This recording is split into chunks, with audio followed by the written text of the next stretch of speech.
৩-৪ দিন ধরে দেখছি বৃষ্টির কোনো নামগন্ধ নেই। অথচ আকাশটা এমন মেঘলা করে থাকছে যে সকাল হতে না হতেই প্রচণ্ড ঠান্ডা লাগছে। আবার বেলা হওয়ার সাথে, সাথে ঠান্ডাটা চলেও যাচ্ছে। গুড মর্নিং সবাইকে। আম এখন বাজছে সকাল ৯টা। আজকে সম্রাট কটায় বেরিয়েছে আপনারা শুনলে সব্বাই অবাক হয়ে যাবেন। ও সকাল ৭:৩০ র সময় বেরিয়ে গেছে। আর ও সকাল, সকাল উঠলে কি হয় আমারও ঘুম হয় না। আমাকেও উঠে যেতে হয়েছে। আর ও যেহেতু আজকে সকাল, সকাল বেরোবে তাড়াতাড়ি ঘুমিয়ে পড়েছিল। আর ও ঘুমিয়ে পড়ার কারণে কি হয়েছে, আমার ঘুম আসছিল না। আমি ফোন দেখছিলাম। ফোন দেখতে, দেখতে আমার ঘুমটা উড়ে গেছে। আর ঘুম হয়নি। যাই হোক কেন জানি না সকাল থেকে গলাটা কেমন বসা, বসা লাগছে। আর আজকে তো দেখলেনই বললামই একটু আগে যে সকাল থেকে উঠে আমাকে লেখালেখি শুরু করতে হয়েছে কারণ আমার স্টুডেন্টসের হাফ ইয়ারলি পরীক্ষা। তো যাদের বাকি নোটসটুকু ক্লাসে দিয়ে আমি কুলোতে পারছি না তাদেরটা আমি বলে দিয়েছি যে তোরা ক্লাসে জাস্ট গ্রামার প্র্যাকটিস করবি, হিস্ট্রি জিওগ্রাফি সিভিক্স নোটস আমি বাড়ি থেকে পাঠিয়ে দেবো, তোরা খালি পড়বি। এখন আর তোদের এই লেখার টাইম নেই আর কি। তো যাই হোক একজনেরটা বানালেই আমার যেহেতু ৩-৪ জন স্টুডেন্ট কভার হয়ে যায় তো এই খাটনিটা যুক্তিসঙ্গত। আর হচ্ছে গিয়ে সকালবেলা সম্রাট মুড়ি জল ভিজিয়ে খেয়ে গেছে কারণ অত সকালে ব্রেকফাস্ট বানানো সম্ভব নয়। অবশ্যই ও সকালে রাস্তায় কিছু খেয়ে নেবে পৌঁছে গিয়ে। এখন হচ্ছে আমাকে আম মা বলল যে ব্রেড ডিম টোস্ট বানিয়ে দিচ্ছি, খেয়ে নে। কারণ ভাইও বেরিয়ে গেছে, বাবাও বেরিয়ে গেছে সকাল, সকাল। তো বাড়ি একদম ফাঁকা। রোজ যেরকম আমরা দুজন থাকি সেরকমই থাকবো। তবে আমি একটু নিচে গিয়ে যে একটু গল্প করব সেটা করতে পারছি না। যেহেতু আমার এই লেখাটা রয়েছে ছিলাম একটু আগেই। কারণ না ভেজানো হলে আর হচ্ছে গিয়ে কাচার সময় হয়ে ওঠে না। বিছানাটা কোনো রকমে একটু ঠিক করেছিলাম তবে খুব ভালোভাবে ঠিক হয়নি। যেটুকু ঠিক হয়েছিল সেটাও আমি উঠে, উঠে বসে, বসে আবার ঘেঁটে দিয়েছি। যাই হোক এতক্ষণ লিখছিলাম। আর ৩-৪টে কোয়েশ্চেন বাকি আছে লেখা। মুঘল এম্পায়ারের ওপরে লিখছিলাম আরকি। তো ৩-৪টে বাকি হলে ওদেরকে পিডিএফটা যতক্ষণ না পাঠাচ্ছি না আমার খেয়ে ঘুমিয়ে কিচ্ছু করে শান্তি নেই। কিন্তু যেহেতু বেলা হয়ে যাচ্ছে আবার বেরিয়েও যেতে হবে তো ভাবলাম ভিডিওটা স্টার্ট করে দিই এটলিস্ট। তারপর তো এই কাজটা আমি করতে থাকবো টুকটুক করে। কারণ আমি একটানা বসে কাজ করতে পারি না। কাজটা করে নিই আগে। ৯টা ২০ বাজছে। ব্রেকফাস্টটা করে এসে এই কাজটা কমপ্লিট করবো। তারপর ভিডিও আপলোড করে আবার বেরোতে হবে। সেই চিন্তা আবার পরে হবে। এই আকাশগুলো দেখলে না আমার প্রচণ্ড মাথা গরম হয়ে যায়। দেখে মনে হচ্ছে যেন এই বৃষ্টি নামবে, এই বৃষ্টি নামবে কিন্তু নামে না। আপনি বাড়িতে থাকবেন দেখবেন বৃষ্টিটা নামছে না। আর যেই না রাস্তায় বেরোনোর হবে বা মাঝ রাস্তায় আর যদি কোনোদিন ছাতা ভুলে যাই তো ব্যাস বৃষ্টিটা নামবেই। আর নামবে তো এমনইভাবে নামবে যে পুরো ভিজিয়ে দিয়ে অবস্থা খারাপ করে দিয়ে যাবে। এতক্ষণ পর ব্রেকফাস্ট করে এসে আমি একটু সময় পেয়েছি বিছানাটা ঠিক করার। তো খাট ঠিক করে নিয়ে তারপর হচ্ছে আমার যে বাকি লেখাটুকু ছিল ওটা তো লিখে কমপ্লিট করতে হবে। এই লিখতে, লিখতে না আমার ঘাড়ের অবস্থা একদম গেছে। এক তো ক্লাসে বসে অনেক লিখতে হয়। তার মধ্যে এই যে বাড়িতে যে টুকটাক নোটসগুলো প্রিপেয়ার করতে হয় এগুলো অ্যাকচুয়ালি মারাত্মক খাটুনি। আমার ঘাড়, হাত একটা টাইম পর মারাত্মক যন্ত্রণা করে। তো ফাইনালি আমার মনের ইচ্ছাটাকে আকাশদেব বুঝতে পেরে বৃষ্টি ঢেলে দিয়েছে। এদিকে হাত চলছে। বৃষ্টির জোর যত বাড়ছে আমার হাতের স্পিডও তত বাড়ছে। এই লেখার যে স্পিডটা এত কম সময়ে এত তাড়াতাড়ি সেটা হচ্ছে কলেজে গিয়ে হয়েছে। স্কুলে চলাকালীন এই স্পিডটা কোনোভাবেই আমরা অ্যাডাপ্ট করতে পারিনি। কিন্তু কলেজে গিয়ে পেরে গেছি। যাদেরই হাতের লেখার স্পিড খুব ফাস্ট তারা পুরোটাই কলেজ থেকে শিখেছে। আর হচ্ছে গিয়ে এটার একটা কারণ অবশ্য আছে। যখন ১ম কলেজে ভর্তি হই তখন ভাবতাম কেন এত লেখা? কি করে এত তাড়াতাড়ি শেষ করব? এত বড়, বড় আনসার্স কি করে পরীক্ষার হলে ৩ ঘন্টার মধ্যে শেষ করব? কারণ যখন নোটস বানাতাম বাড়িতে নিজের জন্য, তখন দেখতাম যে একটা নোটসকে পড়ে লিখতে গিয়ে আমার ২.৫ ঘন্টা সময় চলে যাচ্ছে। তখন বুঝলাম যে না, হাতের স্পিডটা বাড়াতে হবে। স্নান কমপ্লিট। এবার স্নান করতে, করতে আমার না এমন ফিল হচ্ছে যে কি শরীরটা খারাপ লাগছে, মাথাটা ঘোরাচ্ছে, ঘোরাচ্ছে। কে আবার ফোন করছে? ১ মিনিট। ফোনটা আসলে এখানে চার্জে দেওয়া। হ্যাঁ, বলো। এই যে স্নান করলাম বেরোবো রেডি হচ্ছি। তো কথা বললাম সম্রাট ফোন করেছিল। ও তো অনেকক্ষণ আগেই পৌঁছে গেছে। অনেক সকালে বেরিয়েও ছিল অবশ্য। তো যাই হোক এবার এখন দেখছি মাথাটা কেমন ঝিমঝিম করছে, শরীর অস্থির লাগছে। তখন আমার মনে পড়লো আর একটা কথা ভেবে খুব হাসিও পাচ্ছে যে আমরা যে কাজগুলো করি না সেগুলোর ফল আমাদেরকে ভোগ করতে হয়। তো আমি আজকে সকাল থেকে হচ্ছে গিয়ে এক ছিটা জল খাইনি কিন্তু চা খেয়েছি, ব্রেকফাস্ট করা হয়ে গেছে। এতক্ষণ কিছু প্রবলেম হচ্ছিল না। কিন্তু এখন খুব অস্থির লাগছে, মাথাটা ঢিপ ঢিপ করছে, মনে হচ্ছে যেন চোখগুলো বন্ধ হয়ে আসছে।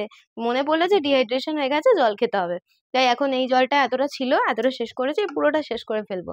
আদারওয়াইজ এই যে বেরিয়ে যাব অমনি আর একদম জল খাওয়া হবে না, এক ছেটা খাওয়া হবে না। পড়াতে পড়াতে আবার চা খাবো, চা তো এমনিতেই ডিহাইড্রেশনের রাজা, ওই খাবো, খেতে খেতে ব্যাস আমার দিন কেটে যাবে, আর জল খাওয়া আর হবে না। পড়াতে বেরোনোর আগে কোনোদিনই সেজেগুজে বা লিপস্টিক পরে যাওয়ার খুব একটা শখ আমার কোনোদিনই ছিল না, এখনো নেই। তবে তোমাদের সাথে এই লিপস্টিকটার শেডটা শেয়ার না করলেই নয়। এর আগেও আমি বহুবার শর্টসে লংয়ে এই শেডটার কথা বলেছি, আবারও বলবো, এই বন অ্যাপাটাইট বেবি এই শেডটার নাম। এত সুন্দর নায়িকার এই শেডটা, যারা লিপস্টিক পরো না রেগুলার ওয়্যারের জন্য, তাদের কাছে এটা বেস্ট হবে। আমার যেমন এই লিপস্টিকটা একটু অ্যাপ্লাই করে লিপ গ্লস দিয়ে দিলে একদম কাজ কমপ্লিট হয়ে যায়। খুব সুন্দর শেডটা, ফেয়ার স্কিন টোনে যেমন সুন্দর লাগে তেমন ডার্ক স্কিন টোনেও দারুণ মানায় এই শেডটা। কেউ চাইলে ট্রাই করতে পারো একবার। তোমার অডিয়েন্সরা তোমাকে নিয়ে খুবই চিন্তিত, নানা রকম সাজেশন দিচ্ছে। যারা ফ্যাটি লিভার শুনেছে তারা ফ্যাটি লিভার কিভাবে কমানো যায় সেই রিলেটেডও নানা রকম ভালো ভালো পরামর্শ তোমাকে দিয়েছে। এবার ডাক্তার তোমাকে কি বললো, কি বৃত্তান্ত, সেটা জানানো হয়নি। তুমি এবার সেটা অডিয়েন্সকে আশ্বাস দিয়ে জানিয়ে দাও যে ডাক্তার কি বলেছে, আর খাওয়া দাওয়ার ওপর কি কি বারণ আছে, আর কি কি খেতে পারবে।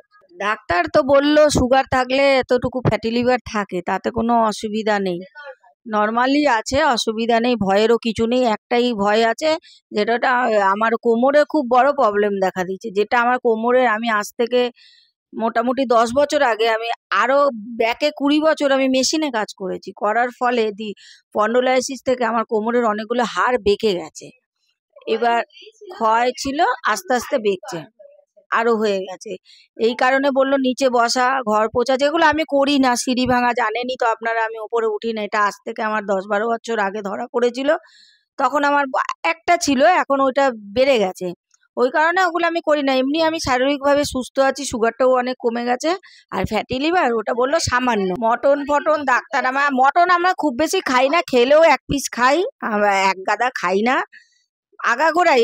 এখন ফ্যাটি লিভার ধরেছে বলে কি না, কোনোদিনই বেশি খেতে পারি না, 1 পিস কি 2 পিস, সেটা আগামী দিনে তাও চেষ্টা করবো 1 পিসই খাওয়ার। কেন খাবো না এরম প্রতিজ্ঞা করতে পারবো না। মটন হচ্ছে এমন একটা জিনিস, আর খেলেও হয়তো মাসে একবার তেবার।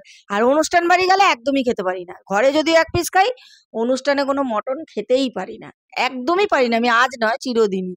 যাই হোক, চিন্তা করবেন না, আমি আপাতত এখন ভালো সুস্থ আছি। যেভাবে পড়ে গেছিলাম, একটা পরীক্ষার ভালোই রিপোর্ট এসছে, একটু একটু, ওগুলো কোনো, প্রত্যেক মানুষের একটু আধটু রোগ থাকে, রোগ নিয়ে তো চিন্তা করে তো বসে থাকলে হবে না।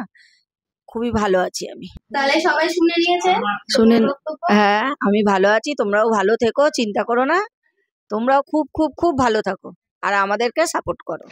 নিচে গিয়ে একটু মায়ের সাথে গল্প করছিলাম, মানে আপনাদের সাথে একটু গল্প করালাম আর কি। কারণ আমি সেই সকাল থেকে উপরে কাজ করছি, একবার নিচে যেতে পারিনি, চা খেতে গেছিলাম, ব্রেকফাস্ট খেতে গেছিলাম, তারপর আর নিচে যেতে পারিনি। আর যেহেতু আজকে সবাই সকাল সকাল বেরিয়ে গেছে, তো বাড়ি একদম ফাঁকা, তাই আমি আমার নিজের মতন ছিলাম, মা নিজের মতন নিচে ফোন দেখছিল। তাই জন্য গিয়ে একটু গল্প করে আবার উপরে চলে আসলাম। উপরে চলে আসার অবশ্য একটা কারণ আছে, এবারে সেই ফাইনাল ব্যাগ নিতে বেরিয়ে যাব, তার আগে একটু মন্দিরে গিয়ে ঠাকুরকে নমস্কার করে তারপরে আজকের দিনটা শুরু করবো। অলরেডি দিন শুরু হয়ে গেছে, সেই জন্য আর কি, যে দিনটা যাতে ভালো কাটে সেই জন্য এই আর কি কাজ। এবার নিচে ওই গল্প করতে গিয়ে কি আবিষ্কার করলাম, উদ্ধার করলাম, দেখুন। আমার তো মেন চোখ ঘোরে এদিক ওদিক। আমি অনেকদিন আগে দেখেছিলাম যে বিয়ের সময় হচ্ছে গিয়ে সম্রাটদের বাড়ি থেকে একদম যে মেহেন্দির বক্স কেনা হয়েছিল, কারণ মাসিরা দিদিরা যারা হচ্ছে গিয়ে মেহেন্দি পরবে ঠিক করেছিল, তারা এই অর্গানিক মেহেন্দিটা অর্ডার করেছিল। তো আমি দেখেছিলাম যে মেহেন্দি 4টে, সরি 6টা ছিল টোটাল, তার মধ্যে 2টো বেঁচে গিয়েছিল। তো আমার এটা চোখে ছিল যে রয়েছে 2টো, একদিন পরতে হবে, কিন্তু সময় পাচ্ছিলাম না, আর যখন ফ্রি থাকতাম তখন মনে পড়তো না এটা বের করার কথা। তা আজকেই বের করে নিয়ে এসেছি। কি করবো বলুন তো, এখন তো সময় হবে না, রাত্রিবেলা বসে বসে মেহেন্দিটা হাতে পরবো, পরে টরে নিয়ে একদম সারা রাত রাখবো, পুরো একটা অন্যরকম ফিলিংস হবে। কালকে সকালে উঠে খুব সুন্দর সুন্দর দেখবো যে রং হয়ে গেছে। ছোট ছোট ছোট ছোট ফুল করব হাতের মধ্যে, দুই তালুতে, আর এই আঙ্গুলের মাথাগুলো জাস্ট ভরে দেবো, একদম সিম্পল ডিজাইন, কারণ আমি মেহেন্দির কোনো ডিজাইন খুব ভালো জানি না। কি খবর, কেমন আছেন সবাই? সারাটা দিন তো আমার কেউ খবরও নিলেন না। প্রেরণা দেখছি অনেক গল্প করলো আপনাদের সাথে। তো যাই হোক, এখন বাড়ি ফিরলাম, কটা বাজছে বলে দিই, বাজছে দুপুর 3টে। আমি ফিরেছি মোটামুটি 2:45 নাগাদ। প্রেরণা যেখানে পড়াচ্ছে সেই পাশ থেকেই আমি ফিরলাম, কিন্তু ওকে ফোন করলাম, ও বললো আমার আধা ঘন্টা দেরি হবে। আমি বললাম বসছি রাস্তায়, বললো না তুমি বসো না, বাড়ি চলে যাও, বসলে একসাথে ওকে নিয়ে আসতাম। তো ওর আবার ফোন করলে, দেখুন আমি বাড়িতে আসে 15 মিনিটের মাথায় ফোন করতে যে আমার হয়ে গেছে। আমি বললাম ফালতু, আমি চলে আসলাম, আমি ওয়েট করলে একসাথেই আমার গাড়িতে করে চলে আসতে পারতে। তো যাই হোক, ওর জন্য আমি একটা জিনিস নিয়ে এসেছি। আসলে অফিস থেকে আজকে তাড়াতাড়ি ছুটি হয়ে গেছে, অফিস থেকে আজকে ফিশ ফ্রাই খাইয়েছে আমাদের। তো আমি ফিশ ফ্রাইটা পুরোটাই বাড়িতে নিয়ে আসছিলাম। এবারে ম্যাডাম ছিলেন আমার সাথে, ম্যাডাম বলছে কি বাড়িতে তো নিয়ে যাবে, তুমি একটু খাও একটু খাও। তার জন্য আমি অর্ধেক খেয়েছি, অর্ধেকটা বাড়িতে নিয়ে এসেছি, মাকে অল্প দিলাম আর বউয়ের জন্য অল্প। আর এই বিচ্ছিরি গরম কমছেই না। কিন্তু আজকে আমি একটা জিনিস থেকে বেঁচেছি। গত কয়েকদিন ধরে যে ভ্যান ভ্যানানি আপনাদের সামনে ভ্যান ভ্যানাচ্ছিলাম যে রাস্তা জ্যাম রাস্তা জ্যাম, আজকে সকালবেলা যেহেতু অনেক সকালে বেরিয়েছি রাস্তা ফাঁকা ছিল, আর এই দুপুরবেলা যেহেতু ফিরলাম রাস্তা ফাঁকা। রোজই এরকম বেরালে আমি খুব রাজি, তাতে যদি ভোর 6টায় অফিস যেতে হয় আমি যাবো, কিন্তু তাড়াতাড়ি বাড়ি চলে আসবো, ফাঁকায় ফাঁকায় যাবো আসবো বাবা।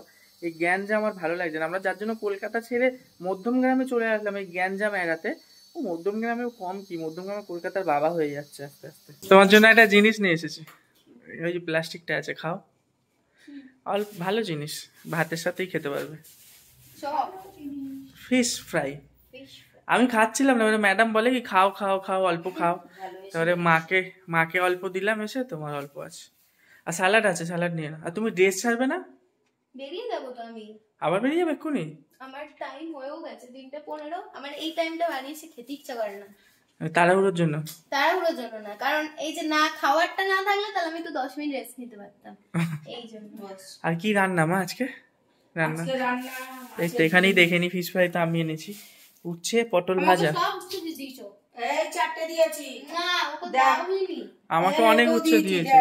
না, আমি 3টে খাবো আজকে, আমার ভালো লাগছে না। তোর রোজই ভালো হবে না আজকে আমার সত্যি ভালো ঠিক আছে থাক, আজকে ফিশ ফ্রাইটা খাবে, ওটা টেস্টটা নষ্ট হয়ে যাবে। আর রোজই নাটক আর কি রান্না করেছো? না গো, আমি খেয়ে নি। আচ্ছা কি রান্না করেছো কি? মাছের ডিম আর মাছের ডিম আর মাছের ফ্রাই ভাজা। আর আমার জন্য মাছের মাথা আছে, মাছের মাথাই দেখো। তুমি মাছের মাথা খাও। না চলো খেয়ে নি।